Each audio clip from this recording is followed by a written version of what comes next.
এরে মাটির মানুষ, আমি তোমাকে অনেক সম্মানিত করে দিলাম। মাটি উপরে মারলে নিচে যায়, থাকেও পায়ের নিচে, কিন্তু মনে মনে ভাবিস না তোর সম্মান বুঝি মাটি পায়ের নিচে না।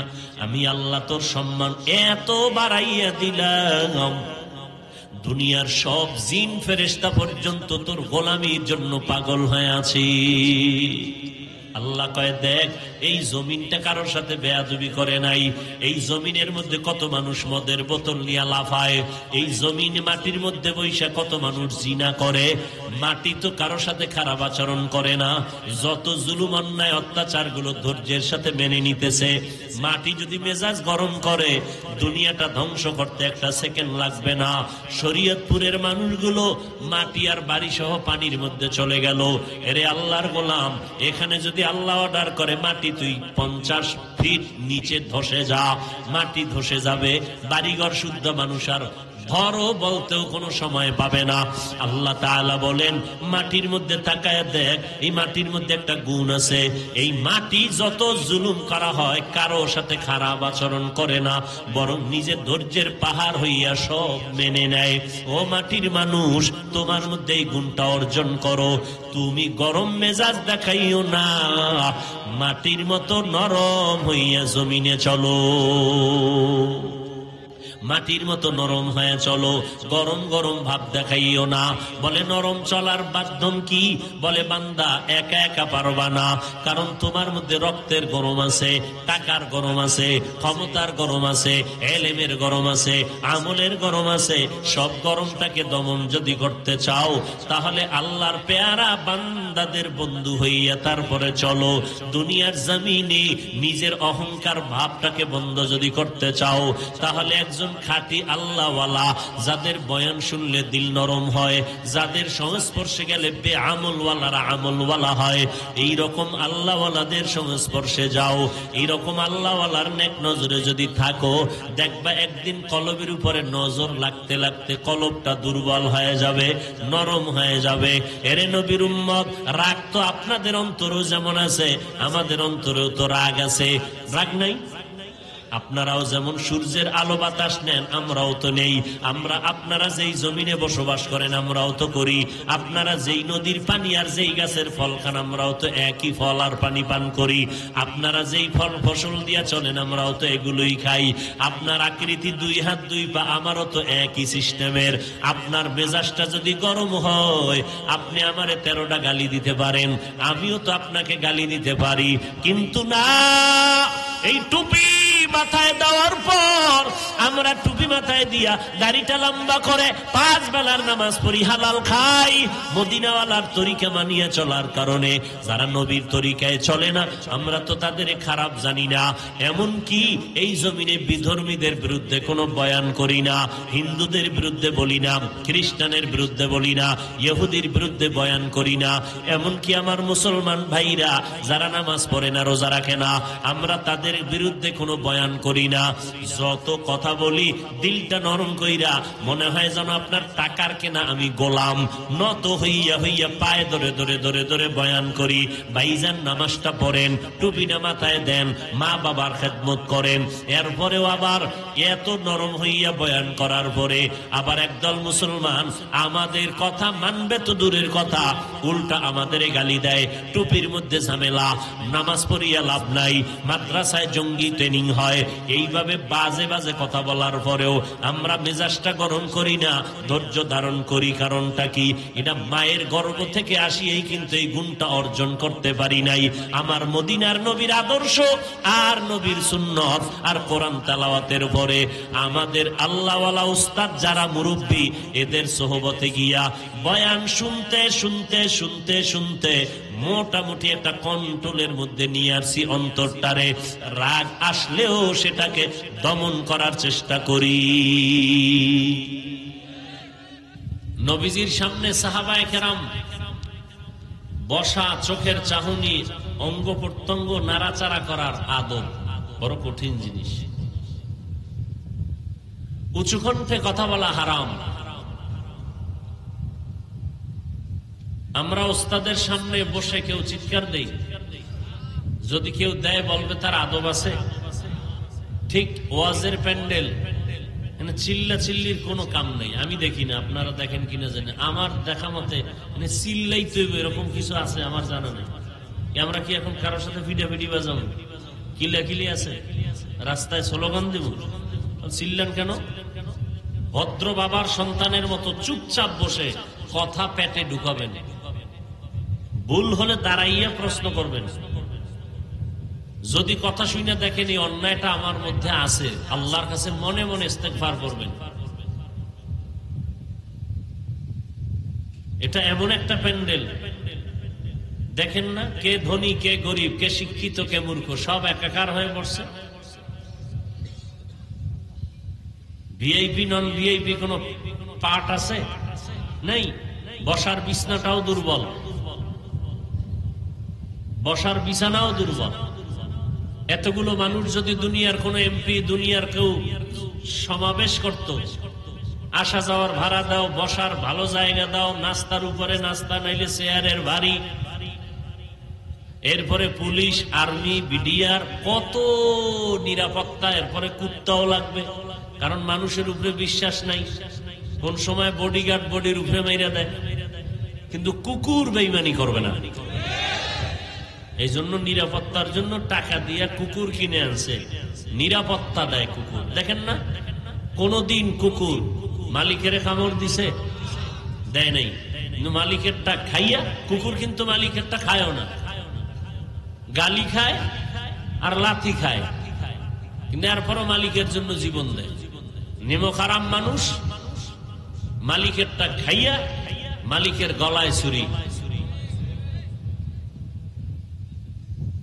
অথচ এখানে কোন আইন শৃঙ্খলা বাহিনীর কেউ আছে নিরাপত্তার জন্য? একটু চিন্তা করেন তো, হেদায়েতের জন্য তার আমেরিকা যাওয়া লাগবে না। একটু চিন্তা করলেই হবে যে এতগুলো মানুষ চুপচাপ বসা, কেউরে রশি দিয়া বাইন্দে রাখা যায় না। আর এখানে কোনো পিপিলিকার আওয়াজ নাই, কে ধনী কে গরিব, কে টাকাওয়ালা কে মূর্খ, কে শিক্ষিত, কোনো ভেদাভেদ নাই, কে আলেম কে আওয়াম, সব একাকার হয়ে বসছে। একটা বিছানার চিন্তা নাই, কেউ জুতা পিছনে দিয়ে বসছে, কেউ কোন রকম ময়লার উপরে বসে আছে, কেউ বসার জায়গা পায় না, দাঁড়ায় আছে। অন্তরে কারো কোনো কষ্টও নাই। আর কি লাগে হেদায়েতের জন্য? আর কি লাগে বলেন তো? এতটুকু চিন্তা করলেই তো মানুষ আল্লাহর তালাশ পায়। কপাল পুরলে কি করবে? এত সুন্দর প্যান্ডেল, রাসূল বলেন বসার সাথে সাথে আল্লাহ ফেরেশতাকে বলছেন ওদের গুনাহ মাফ।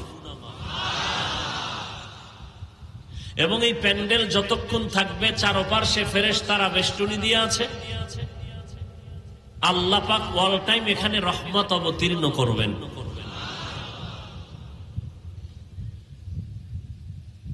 এবং একজনের উপরে যদি আল্লাহর রহমত আসে, এইটার রহমতের অংশ সবাই পেয়ে যাবে। যেমন এখানে বাঁশ গুনে গুনে দেখা যাবে লাইট জ্বলে, বাতি, এখানে 100-200 বাতি জ্বলে, কথার কথা। কিন্তু কাউকে যদি বলি আমার ডান পার্শ্বের বাতি আর বাম পার্শ্বের বাতির দুইটার আলো পার্থক্য করে দেখাও তো, এই বাতির আলো কতটুকু আর এই বাতির আলো কতটুকু আসলো, পারবেন? বাতি গণনা করা যাবে, কিন্তু আলোর কানেকশন আর ফাঁকা নাই, একটার ভেতর আর একটা ঢুকে গেছে। ঠিক তেমনি ভাবে এখানে সব মাথা গণনা করা যাবে, কলবের কালেকশন একটার মধ্যে আর একটা ঢুকে আছে।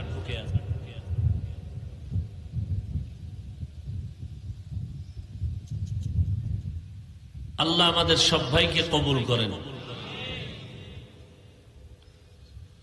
হায় হায় হায়,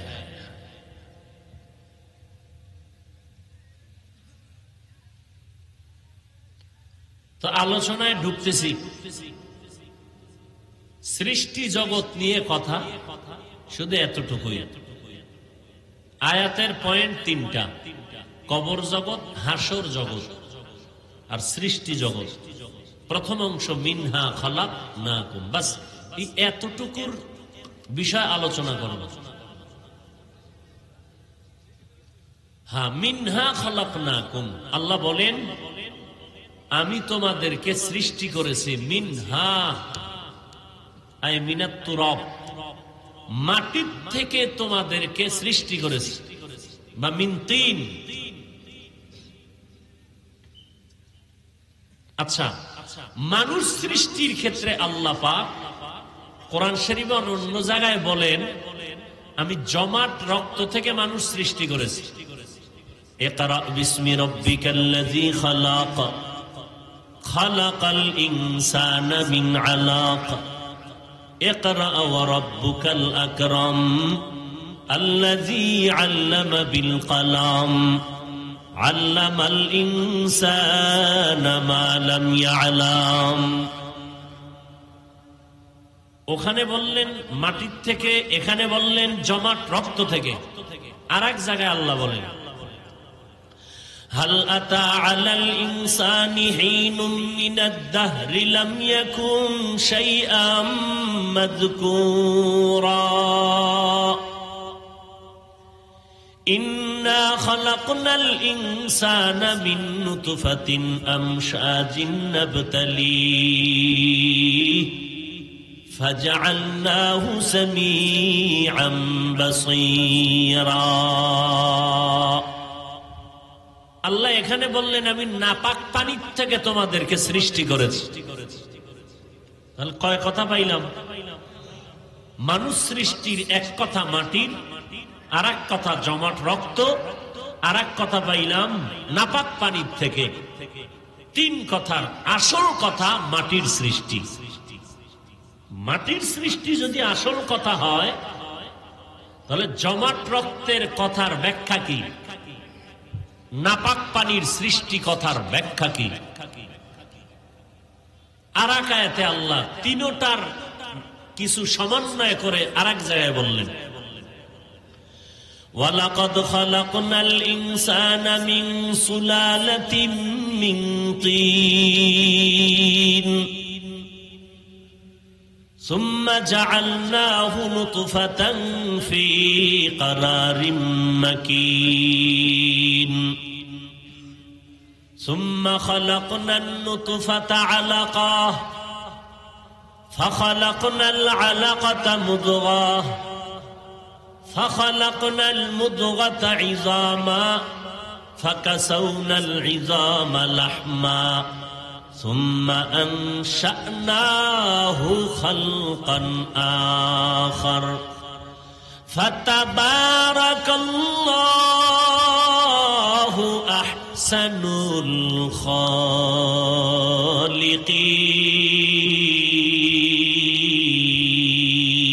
الخالقين। আল্লাহ বলেন ও মানুষ, তোমাদেরকে আমি আল্লাহ শক্ত মাটির থেকে বানাইছি,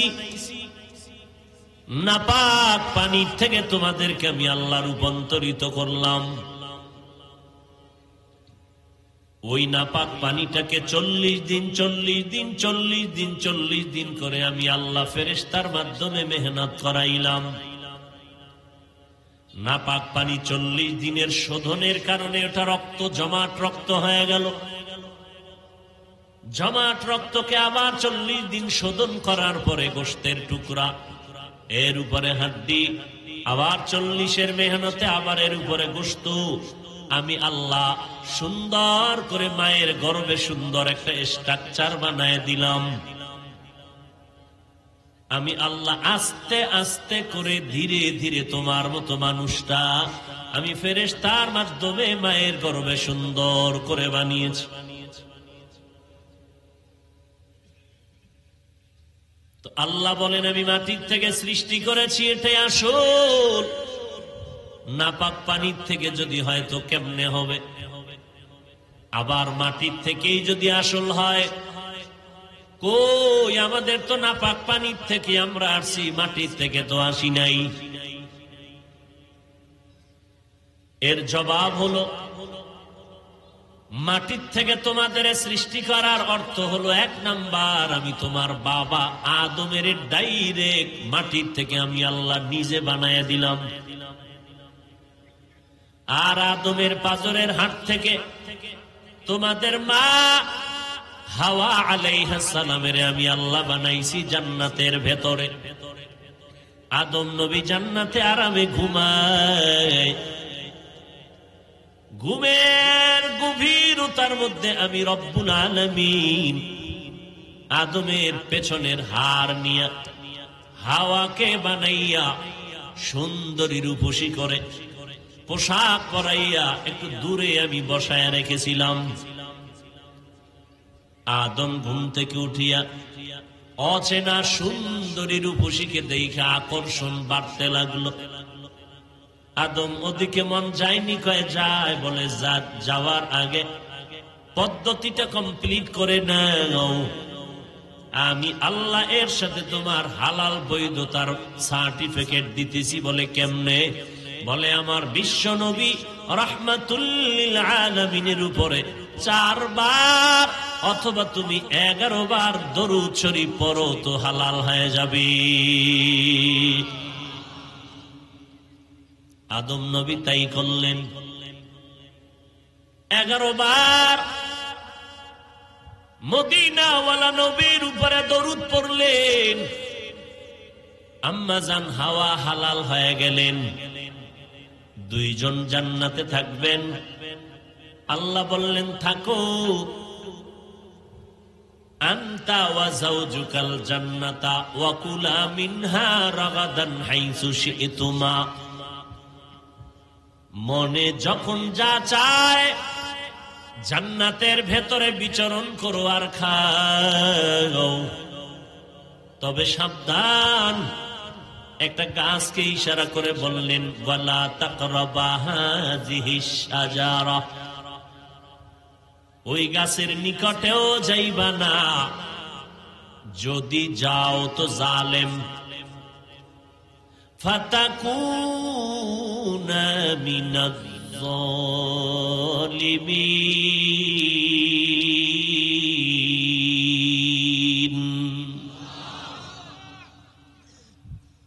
মুফাসসিরিনে কেরাম বলেন, আল্লাহ আদম হাওয়াকে বিচরণ করার স্বাধীনতা দিলেন, খানারও স্বাধীনতা দিলেন, কিন্তু নিষিদ্ধ গাছেরকে বলে কেন বললেন ওখানে যাবে না? গাছটা কি বিষ গাছ নাকি ফলটা কি বিষ? মুফাসসিরিনে কেরাম বলেন, না, গাছটাও কোনো খারাপ না, ফলও ভালো, ফল খারাপ না।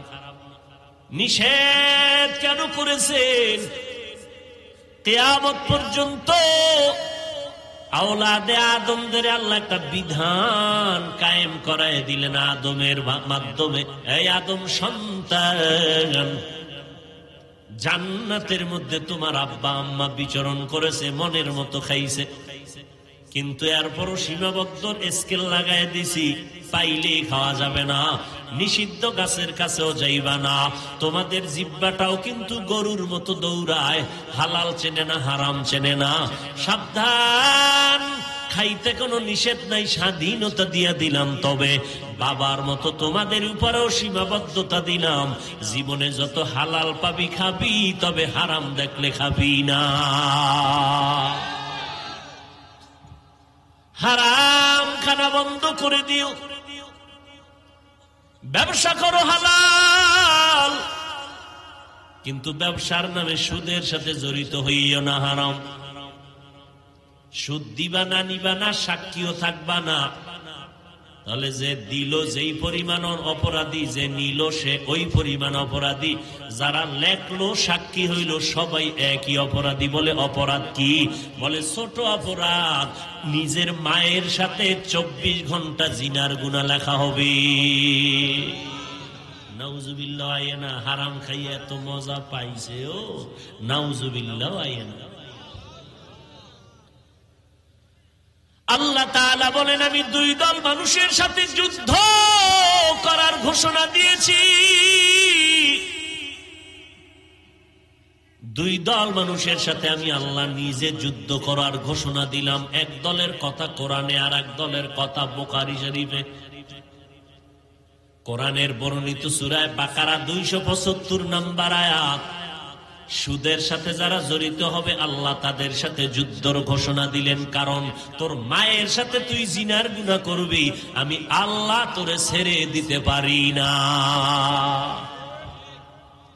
সুদের সাথে যারা জড়িত ভালো করে রেকর্ড করেন, কলবে ঢুকান। জীবনভর নামাজ পড়বেন, একটা সিজদাও কবুল হবে না। 13,000 বার মক্কায় হজ করবেন, একটা লাব্বাইকও কবুল হবে না। সুদের খাতায় নাম লেখাইয়া 5 তালা মসজিদ বানাইলো, একটা নেক আমল নামায় আসবে না। 13,000 বার কোরআন খতম করলে একটা অক্ষরের নেক আমল নামায় লেখা হবে না। যতবার মোনাজাত দিবেন কসম আল্লাহর, একটা মোনাজাত কবুল হবে না। কোরআন শরীফ খুলো, তওবা না করে যদি মরে যাও, আল্লাহ ঘোষণা দেয় চিরস্থায়ী তোমার জন্য জাহান্নাম। বলার দায়িত্ব আমার, মানবেন কিনা সে দায়িত্ব আপনার। এবার বলবেন হুজুর আপনাদের মতো কি সম্ভব? বাদ দেন আমগো হুজুরের গোষ্ঠী বাদ। এবার আপনার সাইনবোর্ডে দাঁড়ান। আপনি চাকরি করেন, আপনি ব্যবসা করেন, আপনি লেখাপড়া করেন। এবার আপনার বিবেক নামের আদালতকে জিজ্ঞাসা করি, আপনার মতো র্যাব, আর্মি, পুলিশ, বিডিআর এর চাকরি করে, এমপি, মন্ত্রী, chairman, member, OC, DC, SP, 5 বেলার নামাজ পড়ে হালাল খায়, ব্যবসা করে, 1 টাকাও হারাম খায় না। যদিও সংখ্যায় কম, তবে হালাল রাস্তায় চলনেওয়ালা আপনাদের লাইনের মানুষ আছে না নাই? বাস শেষ। আল্লাহ ওই লোকটারে আপনার সামনে দাঁড় করাইয়া হাসরের দিন বলবে, এই বেঈমান, তোর লাইনে থাইকা এই লোকটা যদি হালাল খাইতে পারে তুই পারলি না কেন? বাস ওখানেই সাইজ হয়ে যাবে। ইয়া আইয়ুহাল্লাযীনা আমানুত্তাকুল্লাহ ওয়া যারু মা বাকিয়া মিনার রিবা ইন কুনতুম মুমিনিন।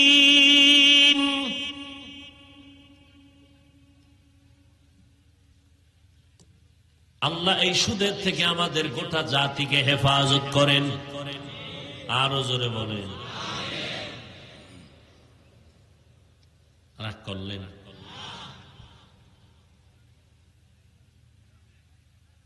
হ্যাঁ, আল্লাহ তাআলা বলেন আমি মানুষ মাটির থেকে সৃষ্টি করলাম, তোমাদের আব্বা এবং তোমাদের মা, এই 2 জন। আল্লাহ নিষেধ করলেন ওই গাছের কিনারায় যাবা না, গেলেন শয়তানের ধোকায়। এরপরে দুজনকে ইতিহাস আপনারা জানেন, দুনিয়ায় পাঠায় দিলেন। 2 জনে 2 জায়গায় ছিলেন, এক সময় দুজন এক জায়গায় হলেন। আরাফার ময়দানে দুজনের বহু বছর পরে মোলাকাত হয়ে গেল। 2 জন এবার সংসার করা শুরু করলেন। রান্না বাড়ি করার জন্য আগুন দরকার, আমার আল্লাহ আগুনের ব্যবস্থা করলেন। এমন আগুন দিলেন যে আগুনে পাত্র পর্যন্ত পুড়ে যায়, রান্না হবে কি? 2 জন আদম ও হাওয়া আলাইহিমাস সালাম, 2 জনের সংমিশ্রণে বছরে বছরে 2টা সন্তান হতো। প্রত্যেক বছর 2 সন্তান, একটা ছেলে একটা মেয়ে। পরের বছর আবার একটা ছেলে আর একটা মেয়ে, যমজ। আদম নবীর শরীয়তে নিয়ম হলো আগের বছরের ছেলেটা পরের বছরের মেয়েটাকে বিয়ে করবে, আপন ভাই বোন। আগের বছরের মেয়ে পরের বছরের ছেলের সাথে বিয়ে হয়ে যাবে।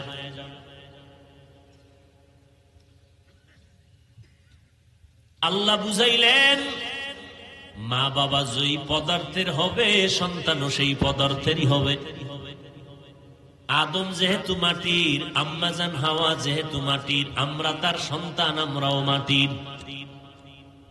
এক জবাব ক্লিয়ার। নাম্বার 2, যেই নাপাক পানিটা আমাদের শরীরের মধ্যে তৈরি হয়, মায়ের বাচ্চাদানির মধ্যে যায়, ওই নাপাক পানিটাও তৈরি হয় খানার মাধ্যমে, খানা। আর খানাটাও তৈরি হয় জমিনের মাটির মাধ্যমে। 2 নাম্বার 3, নাপাক পানি যখন মায়ের বাচ্চাদানিতে নেওয়া হয়, আল্লাহ তাআলা ফেরেশতা পাঠাইয়া কয়, ও ফেরেশতা, ওই নাপাক পানির সাথে একটু মাটি মিশ্রণ করে দাও। কোথায় পাবো মাটি? বলে এই বান্দা বান্দি দুনিয়াতে যাওয়ার পরে যেখানে তার মরণ হবে, ওই কবর থেকে একটু মাটি এনে নাপাক পানির সাথে লাগায়া দাও। এটাই হবে বান্দা মাটির সৃষ্টি। কবে দুনিয়াতে আসবে আর মরবে আর কবর হবে কেউ জানি আমরা? আল্লাহ কয় আমি জানি। আমি ফেরেশতাকে বললাম এই বান্দা এতদিন বাঁচবে, অমুক জায়গায় কবর হবে, ওখান থেকে মাটি নিয়ে আস। কথা হইল যারা আগুনে পুড়ে গেল, পানিতে শেষ, লাশও নাই, এগো মাটি হইল কই? মুফাসসিরিনে কেরাম বলেন মানুষের সব অঙ্গ প্রত্যঙ্গ আগুনে যদি পুড়ে দাও, পানির মধ্যেও যদি নিশ্চিহ্ন হয়ে যায়, তবে একটা অংশ আছে আমাদের পিঠে যে একটা মেরুদণ্ড আছে, সোজা হাড়, এই হাড়ের নিচে একটা মার্বেলের মতো গোড়া আছে, গোড়া। এটা কিয়ামতের আগ পর্যন্ত কখনো পানিতেও নষ্ট হবে না, আগুনেও পুড়বে না। ওই অংশটা কোনো না কোনো একদিন মাটির সাথে গিয়া লাগবে, আর ওইটাই হবে তার কবর। আল্লাহ জানেন, ফেরেশতাকে বলে দেয় এখান থেকে মাটি নাও। এতক্ষণ শুধু যুক্তি টুক্তি দিয়া প্রমাণ কি করতে চাইলেন উলামায়ে কেরাম? যে গোটা জগতের মানুষ মাটির সৃষ্টি। এত যুক্তি দিয়া মাটির সৃষ্টি প্রমাণ করতে চাইলেন কেন? মাটির সৃষ্টির মতো শ্রেষ্ঠ আল্লাহর মাখলুকতের মধ্যে আর কেউ নেই। নূরের সৃষ্টিরাও শ্রেষ্ঠ না, আগুনের সৃষ্টি শ্রেষ্ঠ না, একমাত্র মাটির সৃষ্টি মানব জাতি শ্রেষ্ঠ। এই সিদ্ধান্ত কার? স্থায়ী সিদ্ধান্ত, নাড়াচাড়া করার কোন কায়দা? নূরের সৃষ্টি শ্রেষ্ঠ, আগুনের সৃষ্টি শ্রেষ্ঠ, একমাত্র মাটির সৃষ্টি মানব জাতি শ্রেষ্ঠ। কেমন শ্রেষ্ঠ? এদের কোন তুলনা। ওয়ালাকাদ কাররামনা বানি আদম ওয়া হামালনাহুম ফিল বাররি ওয়াল বাহরি ওয়া রাযাকনাহুম মিনাত তাইয়্যিবাত ওয়া ফাদ্দালনাহুম আলা কাসীরিম মিম্মান খালাকনা তাফদীলা।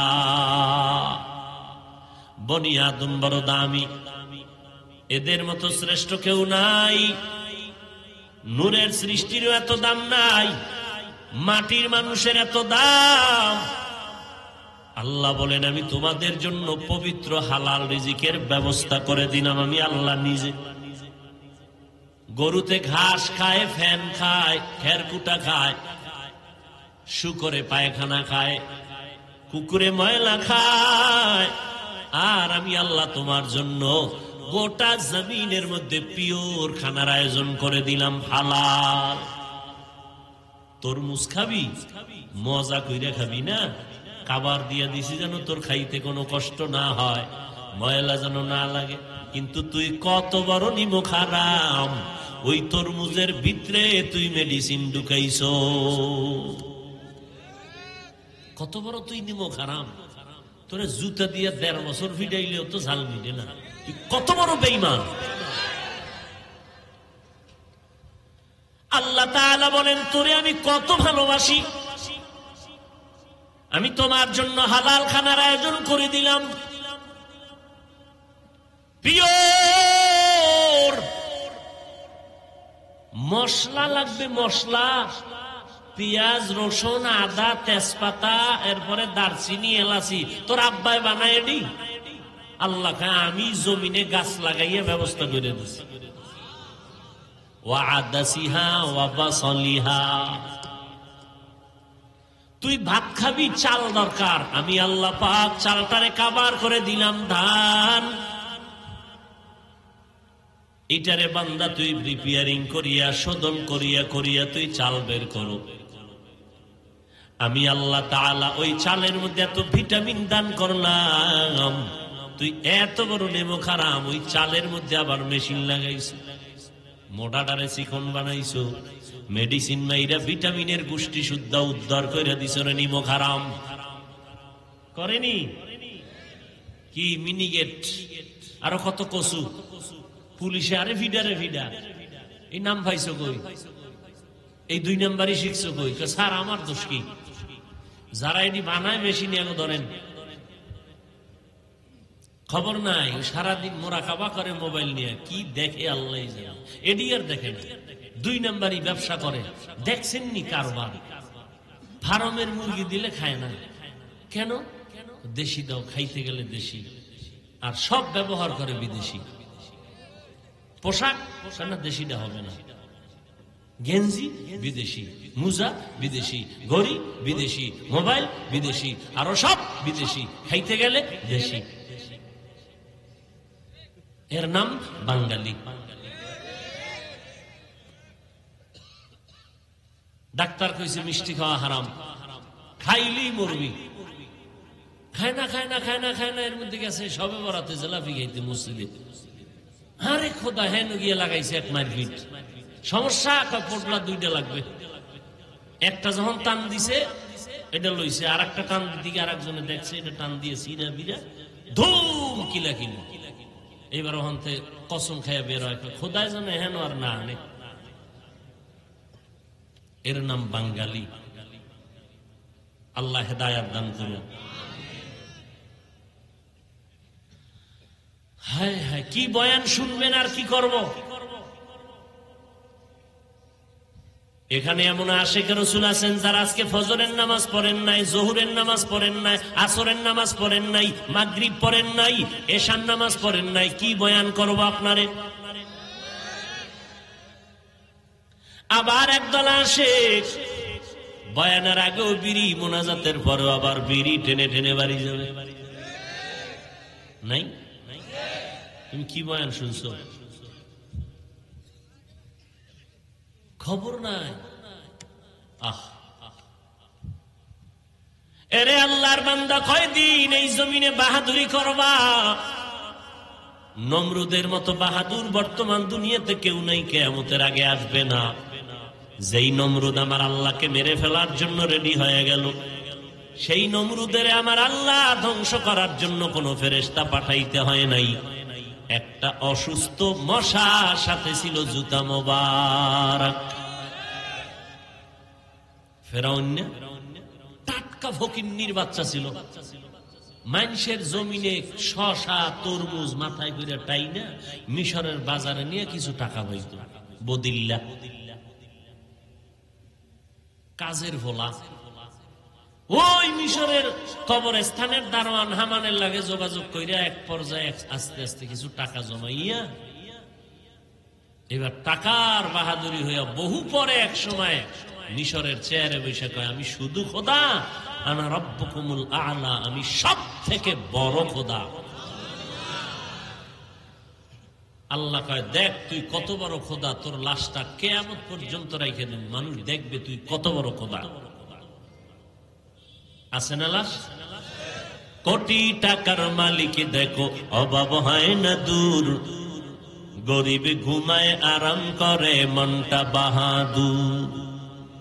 ফেরাউনের লাশটা দেখো মিশর জাদু ঘরে, খায় না মাটি পোকা মাছি সবাই ঘৃণা করে। হৃদয়ে থাকিবে যার নম্রতা সদা, রহমত আসিবে সেথা প্রভুর ওয়াদা। বড়র বাড়াই থাকলে দিলে রহমত আসবে না, নিজেকে নিজে ছোট মনে করিও সদা। উঁচু জমিন থেকে পানি নিচু জমিনে যায়, তেমনি খোদার রহমত আসে নম্রতার হৃদয়। ভোগবিলাসের বাড়ি গাড়ি পরে রবে সব, থাকতে সময় স্মরণ করো আল্লাহ আমার রব। কই টাকার বালিশ বানাইয়া মনে হয় যেন ঘুমাইতেন। যমুনা গ্রুপের মালিক আল্লাহর বান্দা আজ দুনিয়ায় নাই। করোনা আক্রান্ত হয়ে গেল, ডাক্তারেরা কত হাজার কোটি টাকা চাও, নিয়ে যাও, কলম দিয়া স্টাম্প দিয়া দেই, আমারে বাঁচাও। দুনিয়ার সব ডাক্তারেরা টাকার মোকাবেলায় ওই যমুনার মালিকের আর বাঁচাইয়া রাখতে পারলো না। আল্লাহর বান্দা আজ কবরে খালি হাতে চলে গেল, তার জীবনের সব কামাই দুনিয়ার মাটিতে পড়ে রইল। মিনহা খালাকনাকুম, এর মাটির মানুষ, আমি তোমাকে অনেক সম্মানিত করে দিলাম। মাটি উপরে মারলে নিচে যায়, থাকেও পায়ের নিচে, কিন্তু মনে মনে ভাবিস না তোর সম্মান বুঝি মাটি পায়ের নিচে না। আমি আল্লাহ তোর সম্মান এত বাড়াইয়া দিলাম, দুনিয়ার সব জিন ফেরেশতা পর্যন্ত তোর গোলামির জন্য পাগল হয়ে আছে। এখানে আমাদের ফেরেশতারা আমাদের ওয়েলকাম দিছে, স্বাগতম জানাইছে। ফেরেশতারা আমাদের গোলামি করে, জিনেরা আমাদের গোলামি করে, সব মাখলুকাত তোমার আমার গোলাম। আল্লাহ তাআলা বলে তোমাদের এত সম্মান আমি বাড়ায় দিলাম। একটা গরুর এত শক্তি, গাভীর এত শক্তি, কিন্তু বান্দা যখন সামনে দাঁড়ায় দুর্বল হয়ে যায়। গরুটার শক্তি দিয়া যদি মেজাজ গরম করত, কোন বনি আদম এক ফোঁটা দুধ নিয়ে ঘরে নিয়ে খেতে পারত না। এরে আল্লাহর বান্দা, আমার আল্লাহ কেমন দয়াময় মালিক। আল্লাহ বলেন সব মাখলুক তোমার গোলাম বানায় দিলাম। আসমানটাও তোমার গোলাম, সূর্য তোমার গোলাম, জমিন তোমার গোলাম, বাতাস তোমার গোলাম। কেমন গোলাম দেখছো নি? সূর্যের তাপ তোমরা ব্যবহার করো, নিতেছো, গ্রহণ করো, কোনো বিল নেই। আমি আল্লাহ পানি দিলাম ফ্রি, কোনো বিল নিলাম না। আমি আল্লাহ বাতাসটাও ফ্রি করে দিলাম, কোনো বিল চাইলাম না রে গোলাম। মাটির সৃষ্টির মানুষগুলো তোর সম্মান দিলাম সবার উপরে বাড়াইয়া।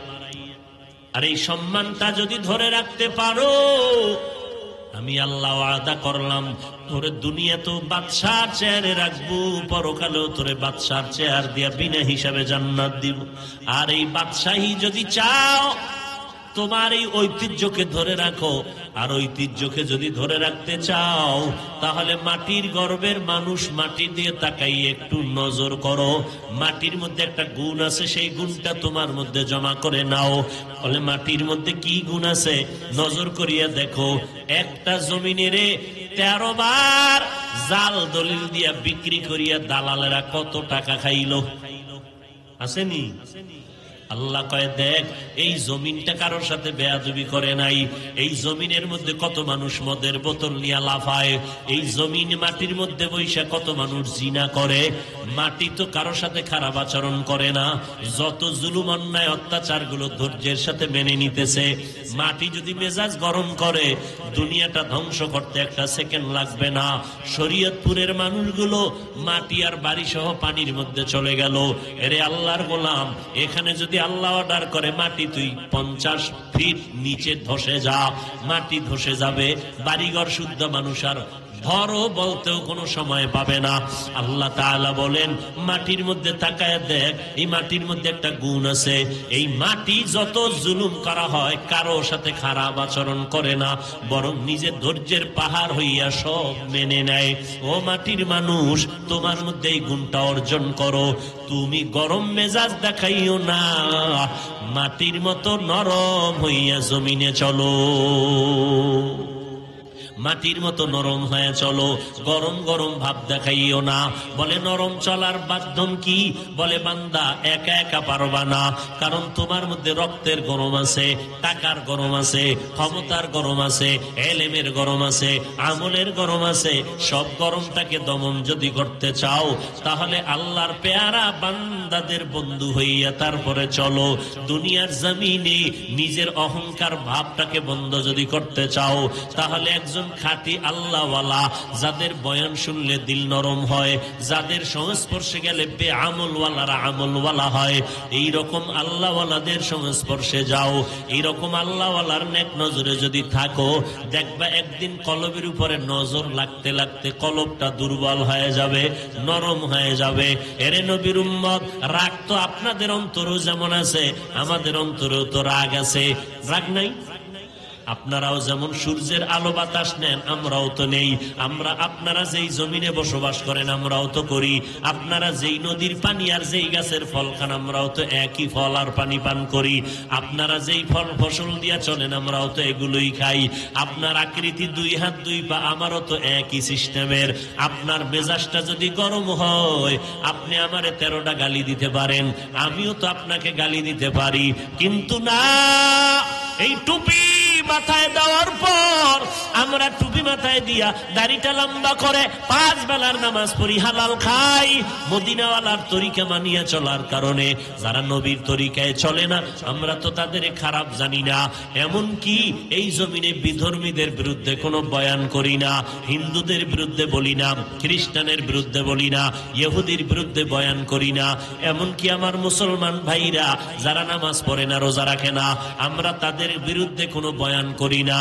যত কথা বলি দিলটা নরম কইরা, মনে হয় যেন আপনার টাকার কেনা আমি গোলাম, নত হইয়া হইয়া পায়ে ধরে ধরে ধরে ধরে বয়ান করি।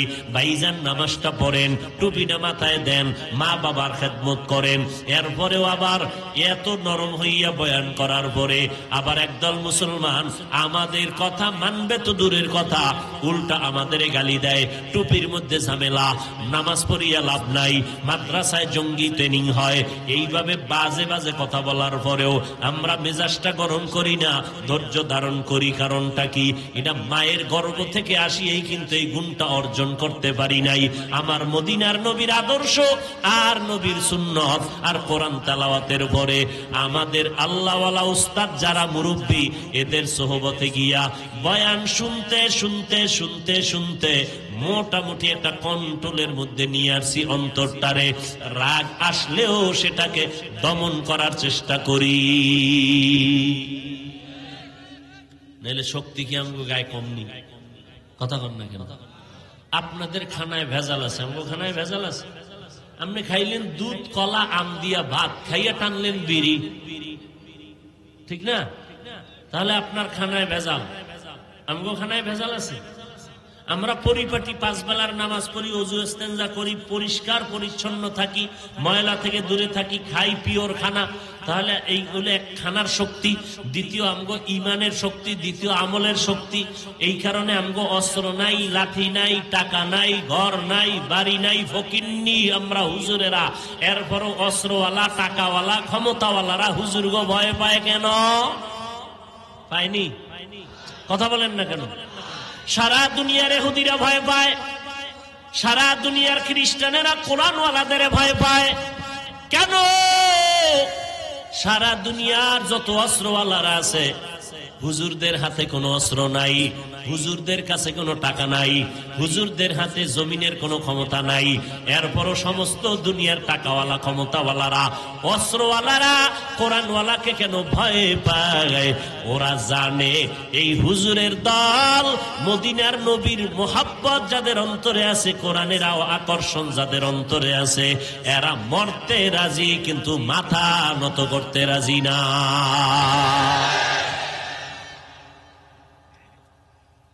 এরপরও আমরা কত গালি শুনি, চুপ চুপ। একটা জবাব তো দূরের কথা, উল্টা জবাব দেই কি? ইমাম সাহেবের কতই না বাজে কথা বলে কত মানুষ।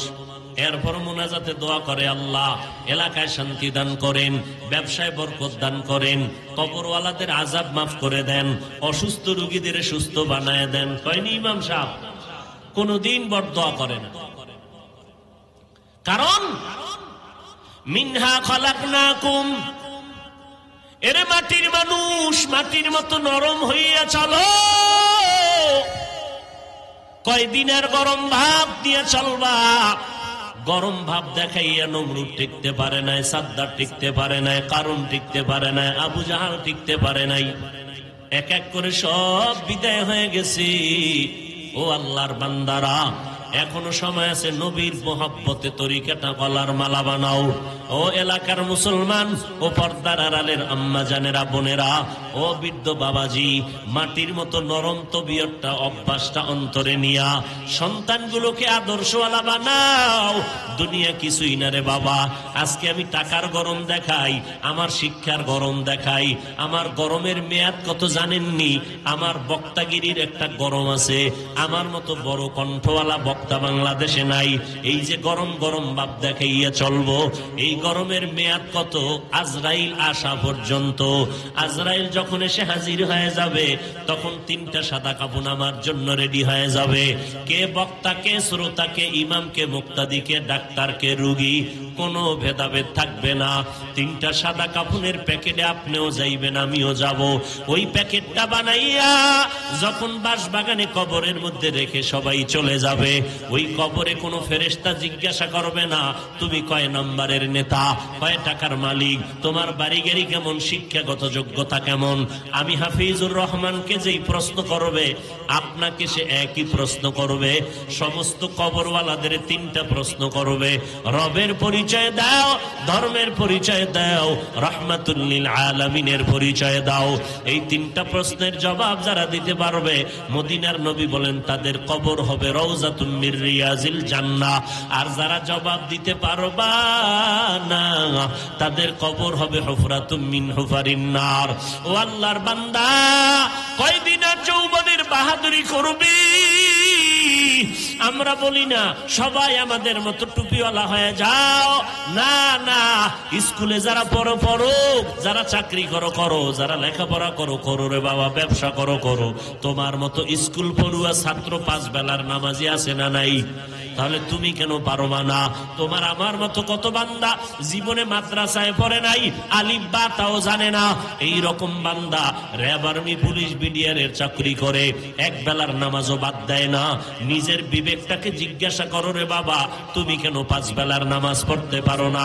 তোমার আমার মতো কত আল্লাহর বান্দা এই জমিনের মধ্যে রাস্তায় গাড়ি চালায়, নামাজ ছাড়ে না, নদীর মধ্যে মাছ ধরে, নামাজ বাদ দেয় না, কৃষি কাজ করে, গামছা বিছাইয়া নামাজ পড়ে, তারপরও নামাজ ছাড়ে না।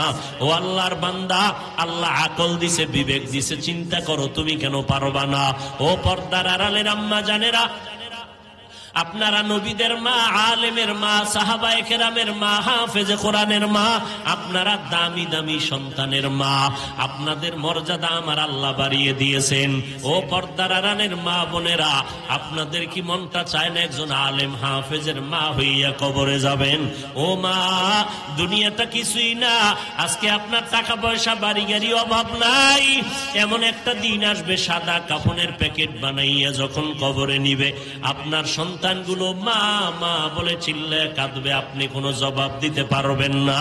ও আম্মা জান, আজ আপনি স্বামীর ঘরে আসিয়া সন্তানের মা হইলেন, আপনারও তো মা আছে। ওই মায়ের চিন্তা করেন, আপনার সন্তান নিয়ে আপনি কি পরিমাণ কষ্ট করেন। আপনার মাও কিন্তু এই পরিমাণ কষ্ট করেছিলেন। আজ ওই মা কবরে চলে গেছেন, আপনাকেও তো একদিন কবরে চলিয়েই যেতে হবে। ও পর্দার আড়ালের আম্মা জান, আপনারা খাদিজা রাদিয়াল্লাহু আনহার মতো নারী, ফাতেমা রাদিয়াল্লাহু আনহার মতো নারী, নবীজির বিবি আয়েশা রাদিয়াল্লাহু আনহার মতো আপনারা নারী। আপনাদের জান্নাত যাওয়া বড় সহজ। স্বামীর খেদমত করেন, মাল হেফাজত করেন, সন্তানগুলো আদর্শওয়ালা বানান, সন্তানটাকে আদর্শওয়ালা, আদবওয়ালা বানান। সন্তান ডাক্তার হবে আলহামদুলিল্লাহ, তবে আদর্শ যেন ঠিক থাকে। আপনার সন্তান ইঞ্জিনিয়ার বানাবেন আলহামদুলিল্লাহ, তবে সন্তান যেন চরিত্রহীন না হয়। আপনার সন্তানের একজন বড় ডাক্তার বানাবেন আলহামদুলিল্লাহ, তবে ব্যবহারে যেন কোনো মুরব্বীরা কষ্ট না পায়। ও আল্লাহর বান্দিরা, আল্লাহর কাছে দোয়া করেন, তওবা করেন, আল্লাহকে বলেন, আল্লাহ নেককার সন্তানের মা বাবা হওয়ার তৌফিক দান করে দাও। সন্তান ডাক্তার হলেও কোনো দুঃখ নাই, যদি আমার সন্তান নবীর তরিকা মতো চলে, মানুষের দোয়া নিয়ে কবরে যাইতে পারে। ও যুবকেরা, আল্লাহর কাছে তওবা করে নাও। দুনিয়ায় কয়দিন আর থাকবা, আল্লাহর কাছে তওবা করো। আর আল্লাহকে বলো, হে মালিক, আমি ডাক্তারি পড়ি, ইঞ্জিনিয়ারিং পড়ি, যাই পড়ি, আর কোনোদিন ব্যবহার কারোর সাথে খারাপ করব না, মা বাবার সাথে খারাপ আচরণ করে বরদোয়া নিব না, ওলামায়ে কেরামের বিরোধিতা করে গুনাহগার হব না, নবীর তরিকার বাহিরে চলব না, দেশের বিরুদ্ধে, জাতির বিরুদ্ধে কোনো ষড়যন্ত্রে লিপ্ত হব না। আল্লাহর কাছে মনে মনে তওবা করে না। দাও। আমার আল্লাহ তওবার দরজা খুলে রাখলেন, অন্তরটাকে বুঝাও। ও পর্দার আড়ালের আম্মা জান, আপনাদের মতো মা এখনো এলাকার মধ্যে ঘুরলে দেখবেন বহু মা এখনো আছে, 5 বেলার নামাজ বাদ দেয় না, স্বামীর খেদমত করে, পর্দা করে, হালাল খায়, রাতের বেলা তাহাজ্জুদের নামাজটা পর্যন্ত পড়ে। ও মা, আপনি কেন পারবেন না? কয়দিন আর দুনিয়াতে থাকবেন? আপনার আর 5 বছর বাঁচার গ্যারান্টি নাই। আজরাইল যদি আসে, সবাই আপনার লাশটা ঘর থেকে নামাইয়া বাসবাগানে নিয়ে যাবে। অতএব এখনো সময় আছে তওবা করার জন্য। আল্লাহ বলেন, তওবা করলে মুহূর্তে জীবনের সব গুনাহ মাফ করে দিব। ও আল্লাহর বান্দারা, বৃদ্ধ বাবাজি, পর্দার আড়ালের মা, যুবক, আল্লাহকে মনে মনে ডেকে বলো, হে আল্লাহ, দুনিয়াতে আসিয়া কত অপরাধ করেছি রে মালিক। আমার অন্যায়ের খবর আমার মা বাবা ভাই বোনেরা জানে না, আপনি জানেন। আজকে থেকে তওবার নিয়ত করে ফেললাম, আর নামাজ ছাড়বো না, বেপরদায় চলবো না, মা বাবাকে কষ্ট দিব না, নবীর তরিকার বাহিরে চলবো না। ও দয়ার মালিক, মেহেরবানি করে তুমি আমাকে মাফ করে দাও। উলামায়ে কেরামের পরামর্শ নিয়ে চলবো, জাহান্নামী হইয়া কবরে যাব না। তওবা করার যদি অন্তরে নিয়ত থাকে, অন্তরে কোনো দুর্বলতা না থাকে, মরে গেলে যাব। হায়াতের মালিক আমার আল্লাহ, ইজ্জতের মালিক আমার আল্লাহ। আয় আল্লাহ, আপনি হায়াতের মালিক, ইজ্জতের মালিক, রিজিকের মালিক। মরিয়া গেল আর নামাজ ছাড়ব না, দেশ জাতির বিরুদ্ধে ষড়যন্ত্রে লিপ্ত হব না, মা বাবার দোয়া নিয়ে চলবো, উলামায়ে কেরামের পরামর্শ নিয়ে চলবো। তওবা করার যদি অন্তরে কারো খাঁটি ভাবে নিয়ত হয়ে থাকে, খাঁটি তওবার নিয়তে আমার আল্লাহকে দুটো হাত উঁচু করে দেখায় দেই। আয় আল্লাহ, আমাদের হাতগুলো কবুল করে নেন, তওবা কবুল করে নেন, তওবার উপরে মজবুত হইয়া চলার তৌফিক দান করেন, আমিন। আলহামদুলিল্লাহি রাব্বিল আলামিন, ওয়াসসালাতু ওয়াসসালামু আলা সাইয়্যিদিল আমবিয়া ওয়াল মুরসালিন ওয়া আলা আলিহি ওয়া আসহাবিহি আজমাইন। ইয়া আরহামার রাহিমিন, ইয়া আরহামার রাহিমিন, ইয়া আরহামার রাহিমিন। রব্বিরহামহুমা কামা রব্বায়ানি সগীরা। اللهم إنا نعوذ بك من البرص والجنون والجذام وسيء الأسقام। رب العالمين কুদরতের নজর দিয়া তাকায় দেখেন, ওলামায়ে কেরামরা হাত তুলেছেন, কত মুরব্বী হাজী সাহেব, কত ব্যবসায়ী চাকরিজীবীরা হাত তুলেছেন, পর্দার আড়ালে কত মা বোনেরা হাত তুলেছেন, আমার কলিজার টুকরা যুবক ছাত্র ভাইরা হাত তুলেছেন। দুনিয়াতে যেদিন আসছিলাম, কত পবিত্র মা বাবা কত আদর করেছিলেন। আজকে সেই জীবনটা শয়তানের ধোকায় গুনাহ করে নাপাক করে ফেললাম। গুনার কারণে আমার হাত নাপাক, আমার চোখ নাপাক, আমার অন্তর নাপাক। আয় আল্লাহ, এই গুনাহ নিয়ে কবরে যেতে চাই না রে মালিক। গুনাহগারের জন্য কবর হবে জাহান্নামের টুকরা, জাহান্নামের আগুন সইতে পারবো না রে আল্লাহ। আমরা আপনার দরওয়াজায় তওবার নিয়তে হাত তুলেছি, আর গুনাহ করব না।